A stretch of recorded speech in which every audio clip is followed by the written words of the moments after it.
நுட்பம். நம்ம சாணியில் வந்து நிறைய நுண்ணுயிர்கள் இருக்குது. 36 தேவர்கள்னு சொல்லுவாங்கல்ல, அதுனா என்ன தேவர்கள்லாம் என்ன சொல்கிறாங்க, அன்றைக்கி ஏதாவது ஆன்மீகத்தில் அப்படி சொன்னாங்க. ஆனால் எல்லாமே வந்து நுண்ணுயிர்கள் தான். மாட்டு வயிற்றுலேருந்து வரக்கூடியதுனால அந்த நுண்ணுயிர்கள் அந்த சாணியில் இருக்குது. இதை வந்து பொதுவாக நுண்ணுயிர்கள் வந்து பெருக்கணும்னா ஏதாவது ஒரு மீடியம் வேணும்.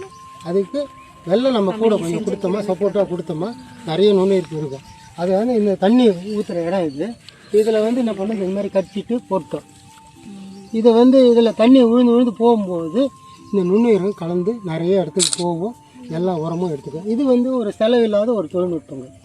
ஒரு சாணி கரைஞ்சி வெளியே போகுதுங்களா, அதை இது மாதிரி பண்ணோமா, சாணமும் வெல்லமும் மட்டும்தான், வேறு எதுவும் கிடையாது. வேணும்னா ஒவ்வொருத்தரும் ஒரு மாதிரி சேர்த்துக்கலாம். இப்போ எருக்க இலை போட்டுக்கிட்டோமா அதுக்கான சத்து கிடைக்கும். இல்லை வேறு ஏதாவதுன்னா போட்டுக்கணுமா, இந்த ஆடாதோட மற்றதெல்லாம் போட்டோம்னா தழைச்சத்து கிடைக்கும்.